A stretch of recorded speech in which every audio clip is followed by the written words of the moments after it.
Hi, I'm Graeme, Chief Exec of SCMA. I wanted to record another video update for you following the announcement last weekend that all of mainland Scotland is going to be moving into level 4 restrictions from Boxing Day, and the islands will also be moving into level 3 at the same time. From our point of view, we believe it's really important to understand what this all means for childcare, and particularly why most childminding settings are being able to provide childcare for most families when restrictions are being placed on nurseries. I'll also aim to try and provide clarification on some really important questions and points that you've put to us over the last few days. Now, there's a lot of detail in what I'm going to include in this update this afternoon, but to us it's really important. We're approaching Christmas and we feel it's really appropriate and important to provide as much information and clarity as we or anyone can at this time.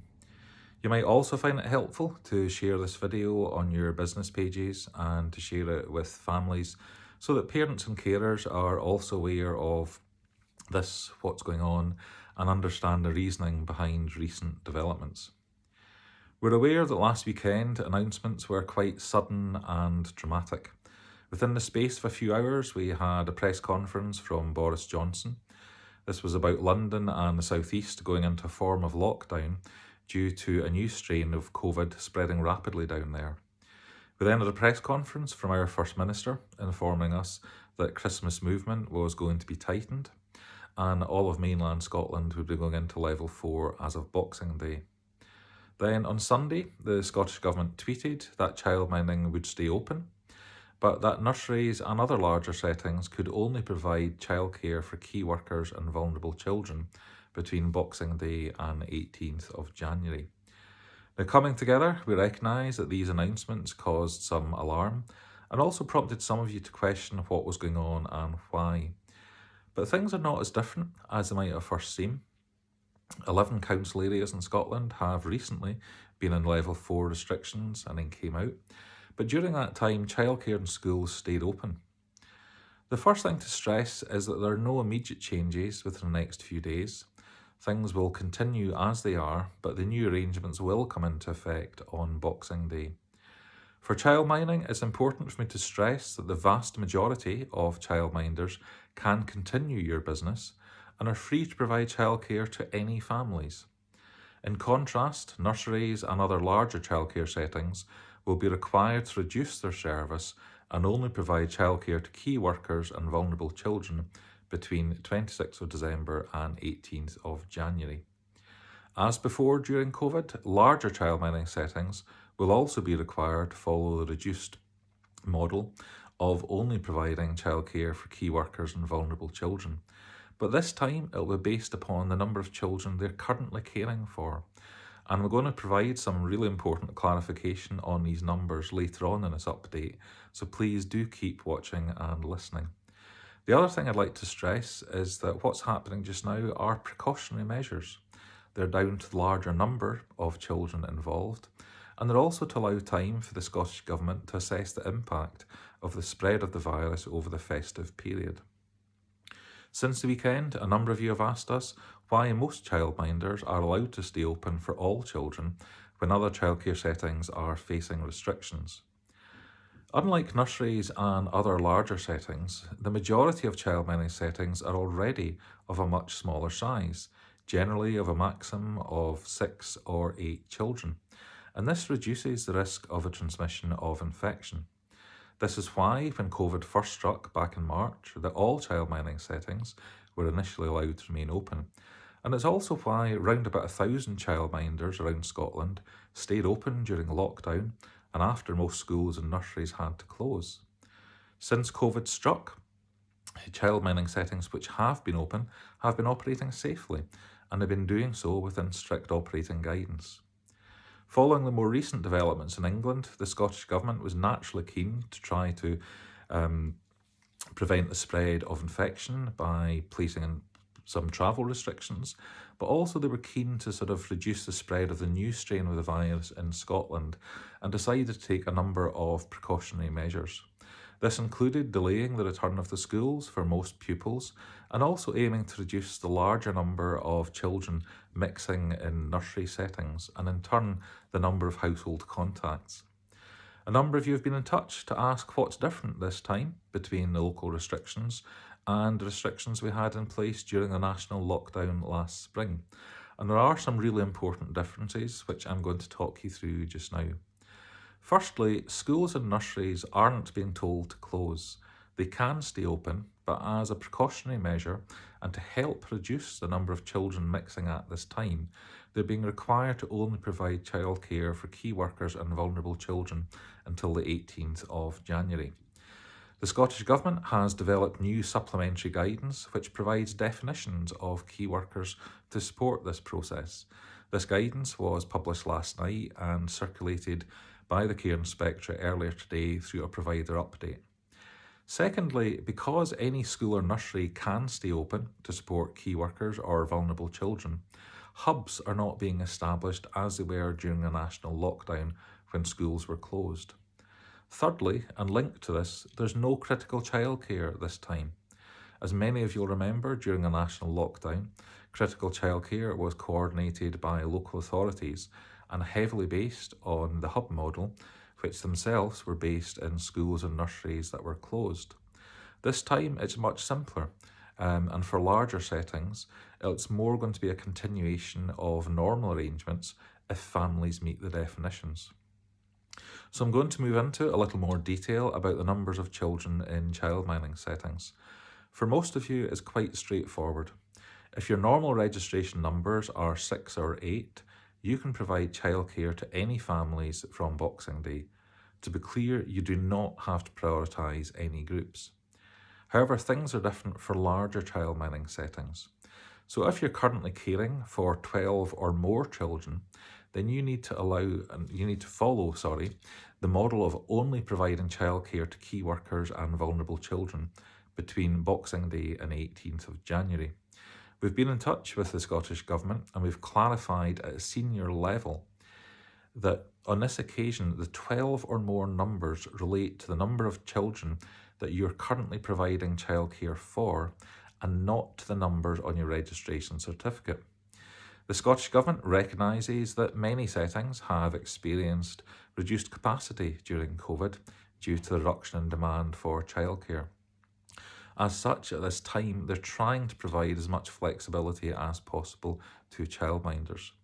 So as an example, if you're a larger childminding setting and are registered for, say, 15 or 18 children, but your numbers have dropped and you're only caring for 4 or 5 children just now, then you can still continue to provide childcare for any families at this time.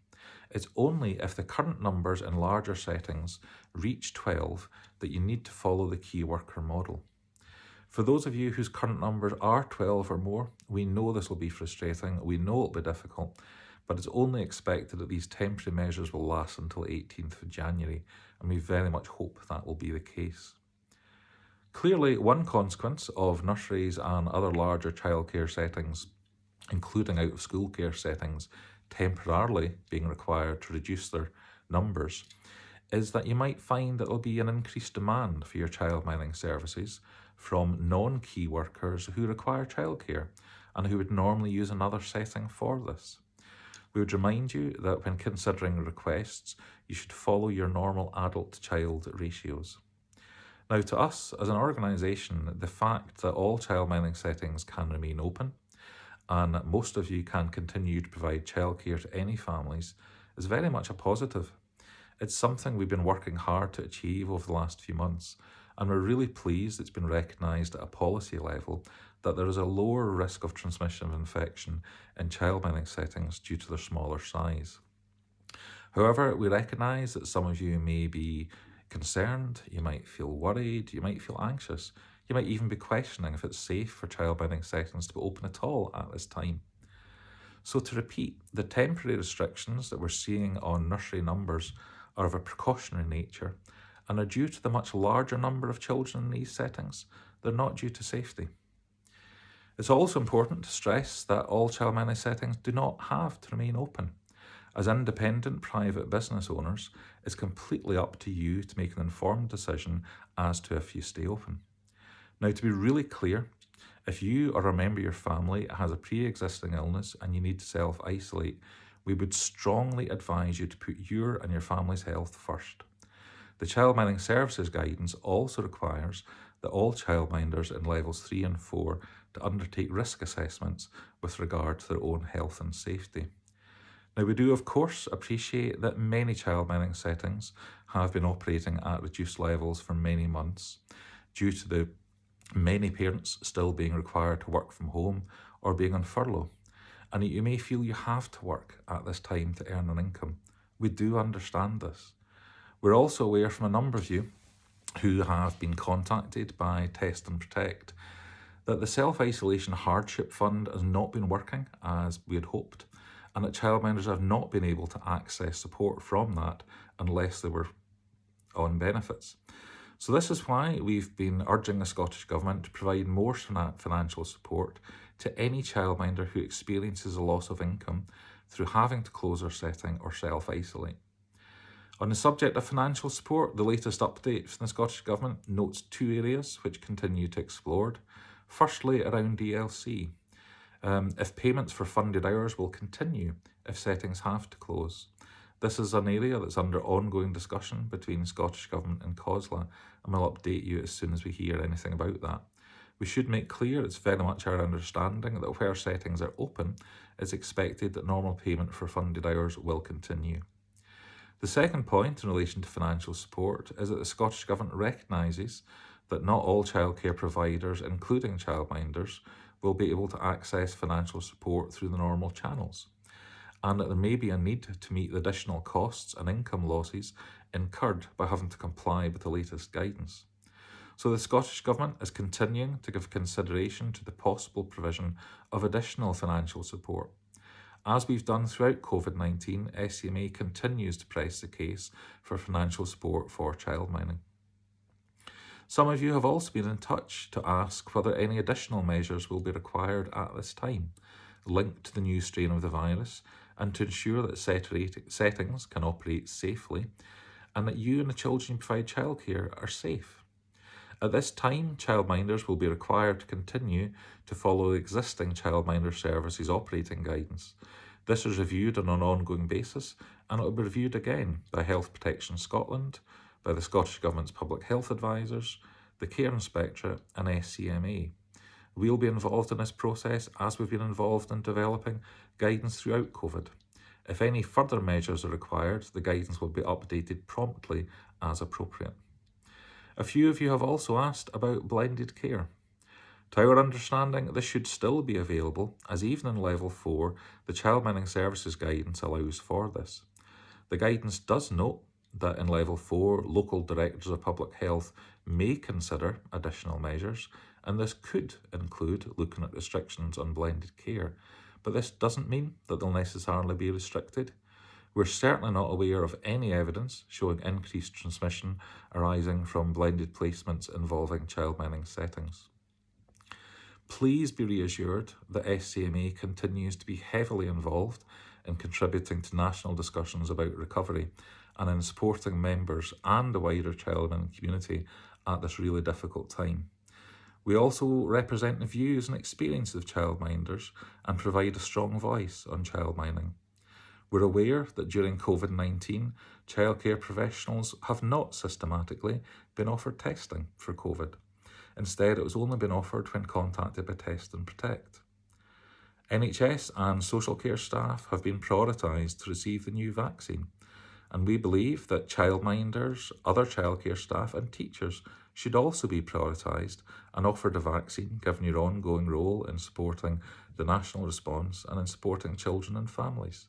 We've urged the Scottish Government to make this recommendation to the Joint Committee of Vaccinations and Immunisation, which advises the 4 UK health departments on vaccines. I hope this update has been helpful to you and that it clarifies some of the points you've raised with us over the last few days. As we've found a number of times before, things can change quickly, and if they do, we'll update you. So please try to have a good Christmas and stay well.